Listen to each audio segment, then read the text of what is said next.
What your money would say. Andrew McNair. Money Talks. Are you listening? Money Talks. Are you listening? Money Talks. Are you listening? What your money would say with Andrew McNair.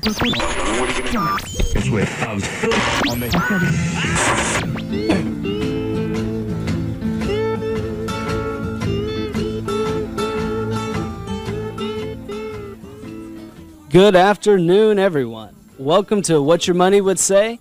I'm your host, Andrew McNair, also the founder of SWAN-Capital. And for the next 30 minutes and the weeks to come, every Saturday from 12:30 to 1, I'll be right here on WCOA 1370, and I will be your retirement expert.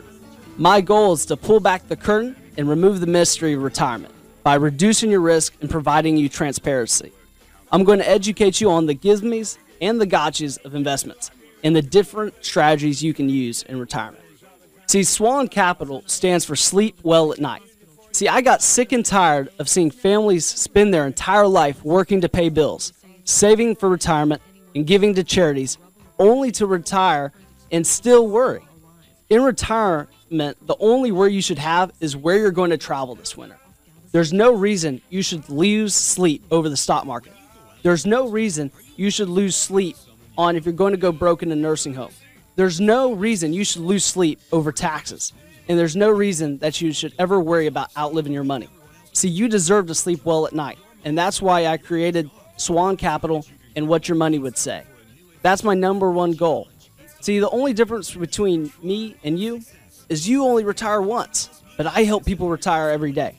See, I've seen the good and bad, both financially and emotionally. My goal is to take you from survival to success, and from success to significance. So let's jump right into this show. See, coming up in about 8 minutes, I'm going to introduce you to Olivia Bell. She is the Vice President of the Operations of SWAN-Capital, and she holds the same title for the nonprofit organization of mine called the Veteran Benefit Project. We will discuss VA benefits that commonly are unheard of, that you or your parents could miss out on if you don't apply. And that's the short name of that benefit's called Veteran Aid-in Attendance. So we'll go very in-depth on how these benefits work, how to become eligible, and how to avoid the typical government runaround that we all know about. Again, that's coming up in about 8 minutes. See, the main theme of today's show is going to be healthcare, and specifically healthcare for retirees, which can be an enormous burden if not planned for. Before we jump in, I have a couple news stories I want to share with you that really paint the landscape of healthcare for retirees. The first story was actually taken from the South Florida Business Journal, and it's, could Florida actually pass two healthcare programs? Well, if it's the government, I guess they had to come up with another plan because one would just be too simple. This article is talking about how Senator Joe Negron, who's actually spearheading this whole healthcare proposal, says that there's two healthcare plans available. And the one that he's trying to push is providing subsidized access to a managed care plan with the use of additional federal Medicaid dollars. So there's pros and cons of that. See, if we start using Medicaid dollars in the state fund, we could really suck that up dry very quickly. Also, that plan is called the Healthy Florida. Now, there's an alternative plan that's being proposed by the House, which is called Florida Health Choices Plus. Now, why this is so important, both state and nationally, is because Florida is being watched all over. See, Florida was the first to actually spearhead the multi-state lawsuit to challenge the federal healthcare reform law. Now, the Bean plan, which would be available to people whose incomes are at or below 100% of the federal poverty level, it works pretty simply. Under the Bean plan, the state would provide $10 per individual and per month for the cost of health care coverage. Now, enrollees would be required to contribute at least $20 per month, and employers could contribute as well. Now, I have to admit, I agree with the Democrats on this committee that oppose both having two plans. And Senator Bill Montford got quoted when he said, it would be very wrong to approve two divergent approaches. because he had a great analogy. He said, it's like taking 2 dates to prom, which I tried personally, and that was a horrible experience. I don't tell anyone to do that. So if we do 2 healthcare plans, it's not going to be very clear for not only the business owners out there, as well as the employees. And if families are unsure about their healthcare needs, that provides a lot of uncertainty out in the economy as well, which could really slow our economic growth. So we're done with healthcare. So let's jump to Florida's advisors designations, which is an article done by Fox Business. It says financial advisors' credentials misled seniors, a watchdog says. Now that watchdog is this Consumer Financial Protection Bureau, and I could really debate both sides of this. They say there's at least 50 credentials out there that financial advisors can use. And there's so many bogus ones out there that you can actually just pay online. No classes, no tests, just pay a certain amount, and now you have another long string of words behind your name on your business card. My theory on this is that every time you interview a professional, whether it be a doctor or a financial advisor, they got to pass one test, minimally. And that is, you must do business with people that you like, trust, and respect. And they should pass all 3 before you should ever do business with them. See, I love my industry, and I'm a huge advocate for them, but what I found is that trust one is very hard. See, there's more financial salesmen than there are financial advisors. See, if you're looking for an unbiased advisor, start your search with an IA. An IA stands for an investment advisor. An investment advisor are required to work with a fiduciary standard, which reduces the bias to certain funds that pay either a higher commission charge or what we call a sales load or higher internal expenses. So be aware of why they're pitching you certain funds, and know that a good starting place is an investment advisor. Also in this article, the watchdog, the Consumer Financial Protection Bureau, is promoting that the SEC come up with a credential tool that has not been developed yet, and it would really help if they had maybe like a sheet where it says, here's the education that you had to actually do this, to get this designation, instead of just paying $29.99 to get the accredited retirement advisor behind your name. See, the difference between an accredited retirement advisor and an accredited estate planner is likely a huge difference. It can mean anywhere from 5 years of experience and some graduate level or not. So research your credentials that your advisors and people that you look to for advice very heavily.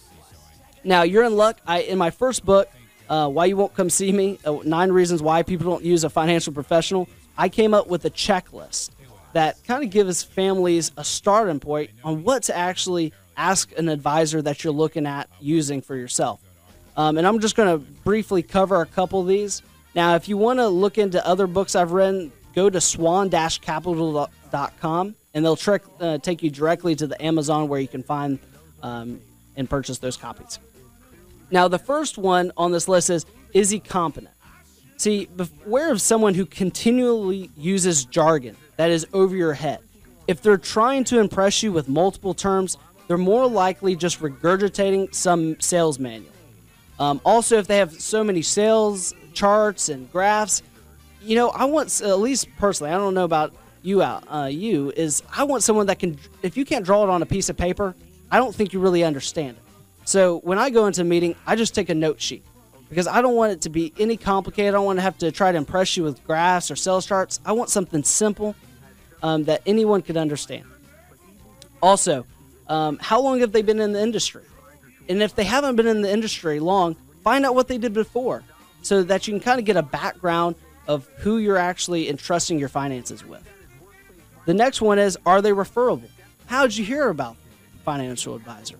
A lot of great clients I have can't come from referrals. And I love referrals because we've already have a common sense because we probably have a friend that are very similar and we enjoy doing business with each other. So referrals are a great start to find your financial advisor. Also, this is the last one I want to talk about today is, do they practice what they preach? Now, you want to find a financial advisor that believes in the same thing you do. See, I come along and I deal specifically with retirees that are either 5 years from retirement or over age 65. And what I found is they've outgrown their current financial advisor. See, no longer do they need a general practitioner, they need a specialist. See, I come across a lot of retirees that look like they have a financial plan of a 30-year-old. They're on what I call accumulation mindset. See, my strategy, and I specifically do distribution and conservation. So I consider myself a distribution conservationist because I believe it's not always the rate of return you receive, but the return of premium and the return of your principal. All right, so those are a few keys from the checklist of my first book. Also, I want to go over one more article with you, and this one's kind of puts me on my political soapbox. And it's that, and this comes directly from CNN Money, which says seniors should pay more for national parks. And this is surprisingly, I guess, pushed by a California Democrat, Jackie Spear. And he's saying that because retirees out there are paying only $10 to see the national parks, that's too little, that they need to pay more to see their national parks. And that really upsets me because, retirees have worked their entire life paying into a system, paying to protect those national parks via taxes, and there's so many taxes out there. You got not only your income tax, your state tax, you got cell phone tax, you got so many taxes, you got taxes on your taxes. And so for them to come back after you worked 30 plus years and now you want to finally look at some of the beauty that you've been paying for, called America, they come to you and say, well, no, $10 is not enough. We got to charge more. And here's the biggest joke. If they raise it double, they double the price from $10 to $20 for an entry fee to a national park, that only provides $10 more million in revenue. $10 million is a drop in the bucket. So I always want to be a huge advocate for retirees because I don't believe they should be stuck with more taxes when they finally get to retirement. All right, so now it's time for our interview. I want to introduce you to someone part of my team. Olivia Bell is the Vice President of Operations here at SWAN-Capital and the Veteran Benefit Project. And I couldn't think of anyone else to talk about veterans benefits more than her because she's an expert because she does this day in and day out handling VA applications. So Olivia, if you'll start us off and share with the listeners what exactly is the Veteran Benefit Project, what they do, and what is the goals we want to accomplish. All right, with the Veteran Benefit Project, we help to locate veterans, their spouse, and their widows, help to inform them of the VA benefits that they could be eligible for. We also assist them in getting these applications done, and we also partner with healthcare professionals such as home healthcare providers and assisted living facilities because they help get the word out about us. I can't thank enough all the assisted livings and home healthcare companies out there in the Pensacola and Mobile area because without them, the Veteran Benefit Project wouldn't be highly as effective as it is because they are kind of the arms and the legs of the Veteran Benefit Project. And you really hit the nail on the head, Olivia, when you were talking about informing the veterans because we have a workshop coming up at Homestead Village next week. And when I see that crowd of 30 or so individuals, as you know, and I ask them, have you ever heard about these benefits? Maybe 1 to 2 out of the 30 people there will have heard about this benefit. So it's our passion is to get the word out at the Veteran Benefit Project. Olivia, let's go into the qualifications. How does someone qualify for veteran aid and attendance? Well, there are 5 qualifications they would have to meet. The first one would be they cannot be dishonorably discharged, which is pretty self-explanatory. The second one would be their military service. They would have had to have served at least 90 active days and 1 wartime day. The third one would be over the age of 65 or disabled. The fourth thing would be having a medical need or needing help with their assisted daily living, such as home health care or assisted living facilities. And the final thing would be the financial test that we do. And most people either do or will qualify for. Okay. Well, that sounds like it encompasses a lot of families. We joke around at the Veteran Benefit Project that one day during a wartime period, America's been in a war since about 1776. And we haven't stopped. So we can usually find at least one day that a veteran served in a wartime. Let's go with some stats to kind of share with listeners how huge of a disconnect it is for these benefits to the actual eligible veterans out there. And this was a VA study on VA benefits. So this is straight from the horse's mouth. And the first stat that really jumps out at me is that nearly 2 million veterans or their widows are likely missing out on as much as $22 billion a year in pensions. That's $22 billion with a B. And as we know, the government's not typically the best money manager. So if the veterans are not taking these benefits, no one else will. And what will happen is the government will find other ways to spend it. So I'd rather these benefits that were allocated for them go to them and not just go into the black hole that we know government spending is.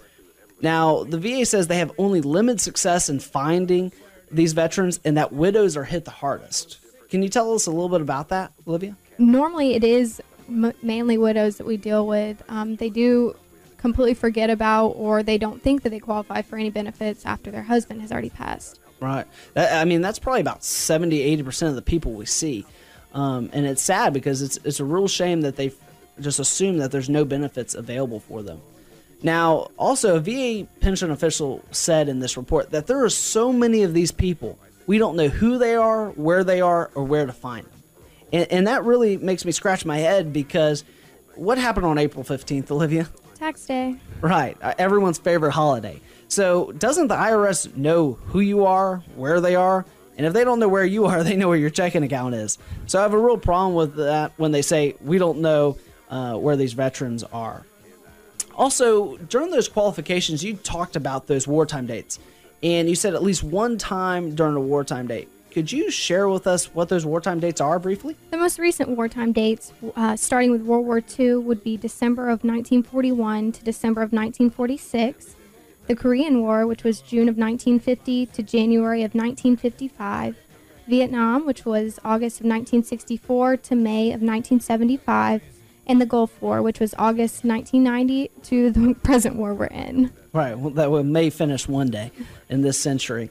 Now, if you're a listener out there and you weren't able to write those down fast enough, don't fret over it because you can call the Veteran Benefit Project at 850-380-5137. That's 850-380-5137. Again, that's 850-380-5137 to actually set up an intake to find out if you qualify and if you fall into those wartime service dates. And if you did catch, in particular, the World War II periods, 1946, if you're a history buff, you'll know that World War II didn't end in 1946. Depending on if you're talking about the Japanese or the Germans, we ended it in 1945. So it really surprises a lot of families out there that would try to disqualify themselves that, hey, you are eligible because they actually extended the dates to encompass the soldiers that either got in early or got in at the tail end. So what I always share with families is don't disqualify yourself before talking to the Veteran Benefit Project. Olivia, we've talked about how do you qualify for this benefit and some of the wartime service dates. If I'm eligible for these benefits, what do I receive with veteran aid and attendance? Yeah, the VA offers a pension, and there are 4 different statuses. The first status would be a veteran single, and that's just he or she would be entitled to $1,733. The next status would be a widow, and she would be qualified for $1,113 each month. The third status would be a veteran and spouse, which entitles $2,053 each month. And then finally, the veteran with a dependent, which would entitle them to $1,328 each month. Wow, that's pretty substantial. For any listeners that have a loved one in assisted living or know that they'll need assisted living or some home health care down the road, when you're talking about an assisted living cost that's $3,000 to $4,000 a month, $1,700 taking the veteran single benefit, that's half the cost. You remember those widows that thought they couldn't be eligible and their bill is $3,000 a month? Well, they have a widow's benefit that's $1,113 that could pick up 1/3 the cost. So it's a shame that not many veterans know about these benefits.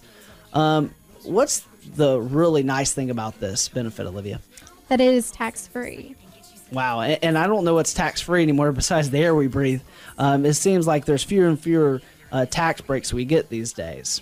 There are some warnings, and I want veterans to be cautious out there. And Olivia, will you touch on some of those warnings? We try to warn veterans not to apply with anybody that is not trained. There are critical information in these VA applications that need to be done by a trained professional. Exactly. And I always share with families, if you can't find this trained assistant, or you don't want to use the Veteran Benefit Project, please don't stop that from getting help. Go to the VA and find someone that knows how these benefits works and worked with it on a regular basis and apply. There was a huge article in the Pensacola News Journal in last December that because they didn't apply with someone with a trained assistance, it took 18 months. I think it's a shame that families should wait 18 months because many of them don't always live that long. And they were eligible for those benefits the entire time. This is a great segue, Olivia, when we're talking about time. How long does it take to actually get these benefits? The VA normally asks for 12 months for their application process, but we have really good success rate here at Veteran Benefit Project. It normally takes us 3 to 6 months to get these families their benefits. I have to, give thanks to Jeff Miller, our congressman. He's really stepped in a lot of situations and helped expedite benefits. Also, reason is instead of just giving you a 4-page application to fill out and send up to the VA, we actually do almost a 19-page application, and we provide the VA with all the support and documents so that you don't have to go back and forth with the VA saying, hey, you missed this, you missed that. So that's why we're able to get it down to such a science. Now, Olivia, share with them, let's say a veteran waits 6 months. Well, if they submitted it today and 6 months later they were approved, they would be retrodated back to the date of their application. Okay, so if you wait 6 months, you could be eligible for $6,000. Let's say you're a widow and you waited 6 months. It took them 6 months to qualify. It would be $6,000 and $1,113 for the rest of their life. Mm-hmm. So that's pretty amazing that the VA does that. So if you're a veteran out there, or you know a veteran and you're over age 65, you probably either qualify for veteran aid and attendance now, or you will in the future. And we've been talking about that for the last couple minutes, that veteran aid and attendance is a very unknown benefit. And it's huge because it can pay anywhere from $1,113 to $2,053 to help pay for assisted living and home health care expenses for wartime veterans. Now, Olivia, if I qualify for that benefit and I'm a veteran, how do I move forward? What's my next step? First thing you do is give us a call here at the Veteran Benefit Project, and we'll go through the intake. The next thing we'll do is we'll go ahead and complete the application for you. You send it off, and then you just wait to receive your checks. To move forward, if you think you or a family member are eligible for these benefits, give us a call at 850-380-5137. That's 850-380-5137.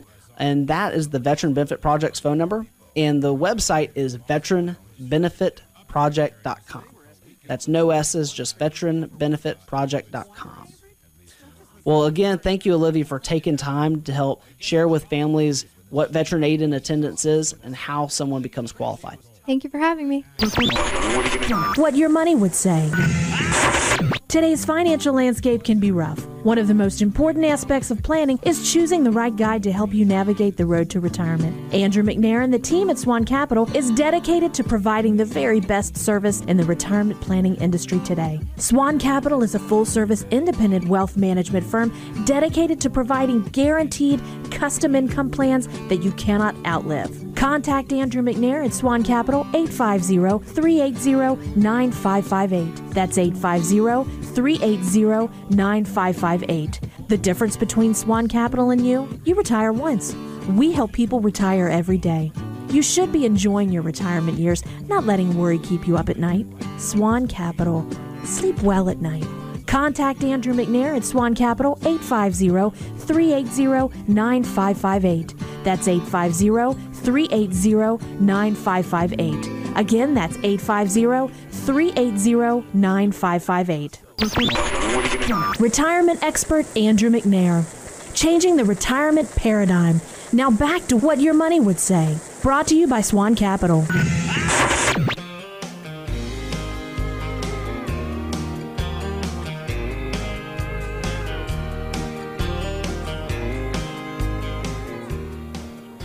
Welcome back.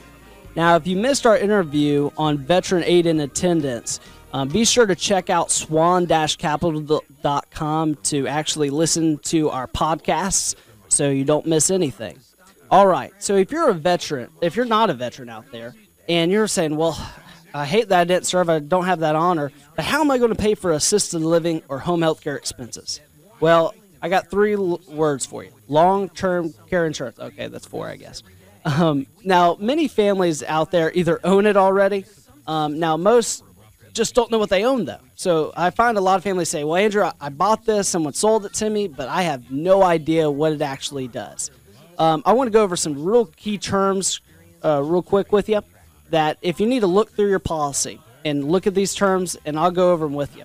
Now, if you're still unsure after I go through these terms, call and schedule an appointment, and I'll be happy to give you a second opinion on your policy and help explain it to you. The first one is elimination period. This is the tricky period that most families just get in a rock and a hard place. They say, well, I have a 90-day elimination period. I didn't know I have to wait 90 days to actually get paid out on my policy while I'm in assisted living. How do I pay for it? The next is a benefit trigger. What are the qualified events for your insurance to finally kick in? The next is the daily benefit. Do you get paid $100 per day? Is it $150 per day? Is it increasing with inflation? See, if you have $100 per day benefit, and 10 years from now, $100 isn't going to buy you enough home health care or assisted living. The benefit period, you need to ensure if it's lifetime, is it by a certain number of years, or is there a lifetime maximum benefit? I have a lot of families that just assume that it's going to pay them for the rest of their life as long as they're in an assisted living. That is not the case. The older policies work that way, not all the new ones do. So you could very rarely run out of long-term care benefit quicker than your stay in assisted living. Also, there's a waiver of premium, which is pretty nice. It stops payments when you're actually using the benefit. And then there's the comprehensive policy. This is a lot of surprises that's just really wreck families' financial affairs. When they find out that their benefit doesn't pay unless they're in assisted living, and they hope that they could pay for home health care, or they thought it only would pay for a nursing home, and it only pays for assisted living. Back or forth, you want to make sure that your policy is comprehensive. So again, if you're unsure about how your long-term care insurance policy works, call for a free consultation at 850-380-9558. That's 850-380-9558. Today we talked about HealthCare. We talked about some news stories that had to deal with HealthCare. We also talked with Olivia Bell about veteran aid and attendance, which pays anywhere from $1,113 to $2,053 tax-free to a veteran or their widow. Again, if you missed that interview, it was power-packed with benefits that affect a lot of people in the Pensacola and Mobile area. Check out our podcast at SWAN-Capital.com. All righty, our next show will be on Saturday at 12:30 to 1 o'clock. I highly encourage you don't miss it. We're going to talk another theme. Won't be healthcare this time. We may talk about charitable giving, or we talk about some estate planning. Also, don't miss our upcoming event on veteran aid and attendance, which is on the 23rd at Homestead Village at 6 o'clock in the Victorian. Let me repeat that one more time for you. That's Homestead Village, the 23rd, on Tuesday at 6 o'clock in the Victorian, which was an old restaurant. Again, it's a pleasure being your host. If you need a long-term care insurance consultation to see if your policy works the way you planned, give us a call, 850-380-9558. Looking forward to seeing you next week.